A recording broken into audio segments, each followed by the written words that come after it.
Messieurs, bonjour, j'espère que vous allez bien, j'espère que vous avez la forme et j'espère que ce déconfinement se passe bien mais que vous faites attention. Les masques, importants messieurs, les masques très très importants.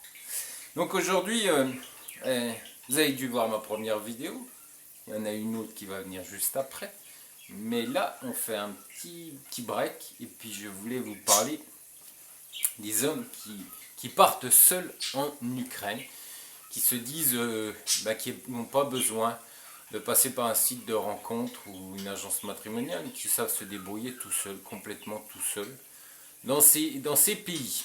Alors aujourd'hui, ça sera surtout l'Ukraine, parce que vous savez, mais il y a comme en Russie, peut-être un peu moins en Biélorussie, mais en Russie et en Ukraine, il y a beaucoup d'hommes qui partent seuls et qui conseillent souvent à des messieurs de partir seuls.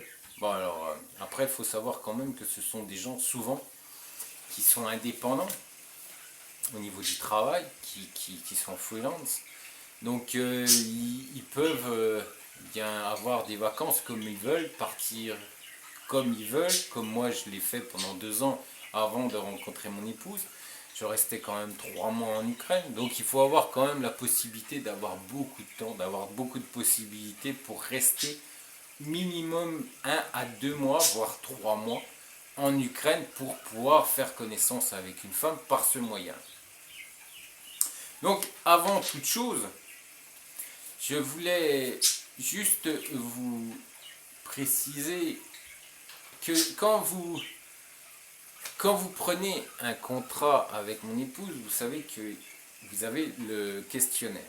Ça aussi, hyper important. Pourquoi j'en parle? Je vais y revenir dans quelques secondes et vous allez comprendre la relation entre ces hommes qui partent seuls et justement le fait que mon épouse, eh bien, quand vous faites ce questionnaire, déjà demande des photos, vous ne montrez pas des signes extérieurs de richesse, parce que beaucoup d'hommes ne le comprennent pas, beaucoup d'hommes veulent montrer qu'ils ont une réussite sociale, mais ça, il ne faut surtout pas le montrer en photo, parce que ça déjà, ça va fausser totalement vos rencontres, vos futures rencontres. Même si la femme est honnête, elle voit quand même un certain statut social, et elle pourrait être plus à même à préférer votre statut social avant de regarder votre personnalité. Donc, toutes ces photos sont déjà supprimées par mon épouse quand il y a ces signes d'extérieur de richesse.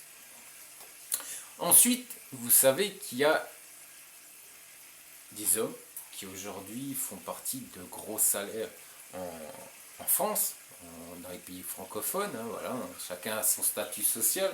Donc il y a aussi des hommes avec des salaires, des statuts sociaux très élevés, avec des forts salaires.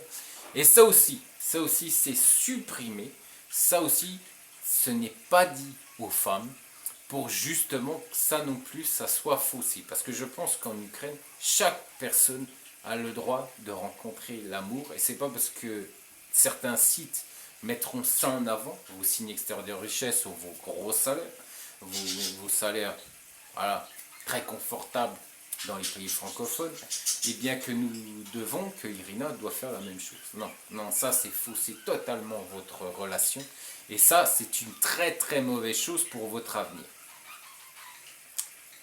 Et surtout, ce qu'il faut également savoir, oui j'ai mes petites fiches aujourd'hui, et ce qu'il faut savoir également, c'est que nous relançons jamais nos clients, ou anciens clients, pour mon épouse, parce que de toute façon ça c'est pas besoin parce qu'ils reviennent tout seuls et pour demander des conseils, pour demander des cadeaux, la possibilité d'envoyer des cadeaux, donc ça il n'y a pas besoin. Il n'y a pas besoin, mais ce qui est sûr c'est que nous, au contraire de certains sites qui envoient des mails pour dire voilà, Irina a craqué sur vous, vous avez juste à payer 50 € pour la rencontrer, ça se fait pas. Ça se fait pas du tout sur le site de mon épouse et ça se fera jamais, étant donné que mon épouse a une certaine estime en soi, en elle-même, hein, puis racoler c'est pas du tout son style. On n'est pas on n'est pas non plus une maison close et on racole pas les clients. Donc on laisse faire ça à d'autres sites qui clament haut et fort sur leur chaîne YouTube que tout va bien, mais qui font qu'envoyer des mails même à des anciens clients où ils se sont disputés, se sont fâchés en leur disant un peu comme les dates aujourd'hui, que justement, en plus c'est un peu marrant parce que justement ces sites disent que leur façon de travailler est malhonnête. C'est un peu amusant quand même qu'ils reprennent exactement les mêmes procédés pour essayer de récupérer un maximum de clients, étant donné qu'aujourd'hui, oui, nous sommes tous dans une situation difficile parce que nous attendons tous, et je dis bien tous, que les frontières ouvrent pour partir en Ukraine, et pour l'instant, bah, ça ne bouge pas. Vous êtes beaucoup à appeler, mais pour l'instant, ce que vous voulez juste surtout savoir, excusez-moi, c'est quand ces fichues frontières vont réouvrir. Alors oui, pour ça, pourquoi vous dire par rapport au signe extérieur de richesse? Parce que des hommes vont en Ukraine, peuvent alors soit se débrouiller tout seuls, sur des sites gratuits, donc on montre qu'on a une belle maison, on montre qu'on a une belle voiture, non, comme ça, hein, d'accord, la grosse BM à côté. Donc on montre tout ça, ou on va en Ukraine et puis on sape en Milor avec costume Hugo Boss. Alors, soit on se débrouille tout seul, ou soit on prend une traductrice, on loue une traductrice, les services d'une traductrice pour qu'elle aille avec vous dans la rue. Donc on montre qu'on est riche, on montre que voilà, on a un statut social, et puis on veut de la femme.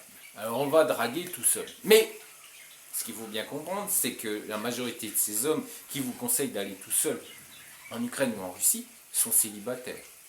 On est d'accord, il n'y en a pas un seul de marié. Et en plus, souvent, ils se sont déjà fait arnaquer 2 ou 3 fois, on leur a volé de l'argent, ou ils ont dépensé pas mal d'argent pour les restaurants, pour les cadeaux. Mais ça, ils ne vous le diront pas. Ça, c'est le côté obscur de la force, ça, ils ne le disent pas. Ça, ils oublient. Ça, ils oublient. Non, mais bon, hop, on oublie. Par contre, on dit, ouais, bon, j'ai toutes les femmes que je veux, je mets un super costume de boss, voilà, je leur montre que j'ai de l'argent, et je vais dans la rue, et puis je drague. Ouais, mais seulement ce qu'ils vont draguer, et vu la mentalité ukrainienne, ce qu'ils vont avoir, ça sera juste pour s'amuser, 1 ou 2 nuits, une semaine. On fait des restaurants cadeaux, on fait tagada, soin, et puis après, à la fin, on se dit au revoir, puis chacun part de son côté, et c'est fini. Alors oui, bien sûr, si vous voulez ce genre de relation, alors oui, écoutez les conseils de ces messieurs qui vous disent de partir seul en Ukraine et de vous débrouiller seul.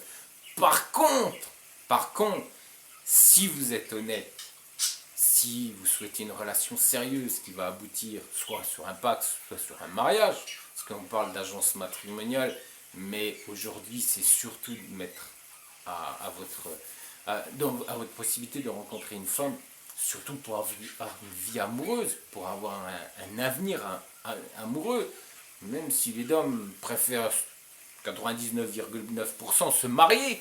Mais au début, elles accepteront de se paxer. Mais là aussi, il va falloir leur présenter la chose doucement et tranquillement. Pas leur dire du but en blanc, non, on va pas se marier, on va se paxer. Alors là, c'est kata, et puis là, vous vous plantez parce qu'elles ne savent pas ce que c'est le pax.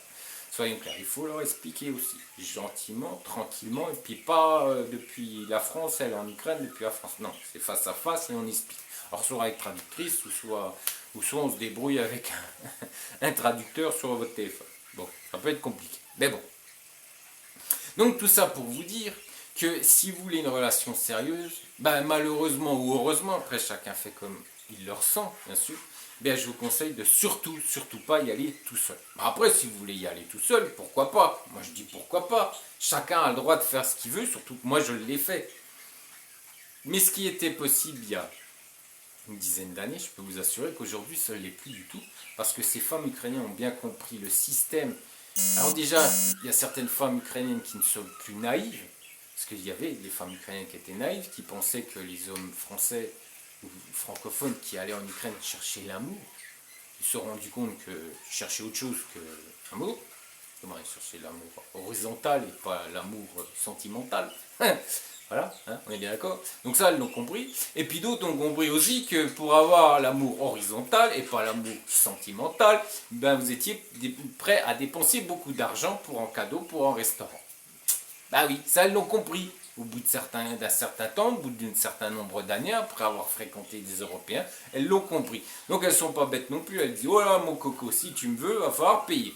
Donc, si vous allez dans la rue, par exemple juste un pro, si vous jouez à ce genre de jeu, et ben vous avez allez, 90% de chance, elle va vous regarder, puis elle va dire, mon coco, toi je te vois venir, allez dégage, tu m'intéresses pas du tout, va voir avec les minettes, et puis viens surtout pas me voir. Par contre, d'autres femmes vont être d'accord, mais il va falloir dépenser et peut-être arriver, d'accord, à la bagatelle. On est bien d'accord. Donc, messieurs, c'est à vous de choisir votre vie. Vie d'aventurier, vous allez vous éclater, ou vie sentimentale avec une belle femme ukrainienne, vous allez pouvoir vivre un amour et pas juste pour la bagatelle. Voilà, messieurs, l'amour horizontal ou l'amour sentimental. Je vous dis à bientôt. Ciao!